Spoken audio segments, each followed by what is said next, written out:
Hello, David Reed here again.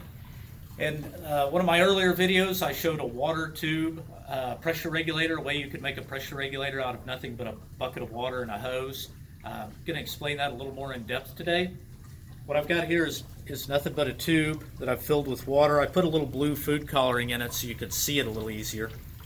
And into that bucket or tube of water, I'm going to insert the end of my hose. And this is just blowing air out. And so if I insert it under the water, what we ought to see is that, for example, if I get it down here to about 15 inches of submerged depth, that ought to give us about 15 inches of water column on our pressure gauge.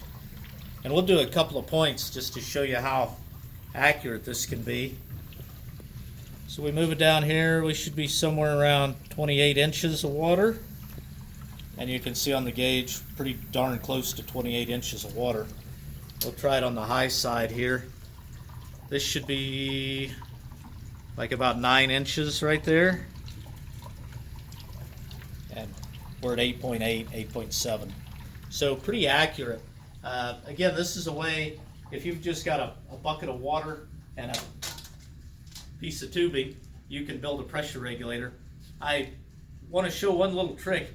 I took a piece of child's balloon, party balloon here, and I just cut the end of it off, and I zip tied it onto the end. And what this does is that during the off cycle, it creates a check valve effect. So during the off cycle, this tube will collapse and prevent water from stacking back up in the tube.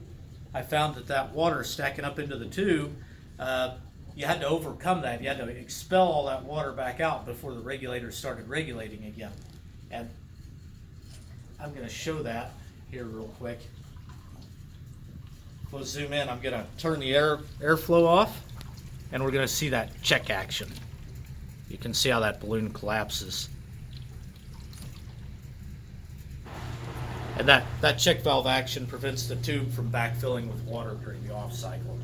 That's all there is to it. Super accurate back pressure regulator, just water and a piece of tube.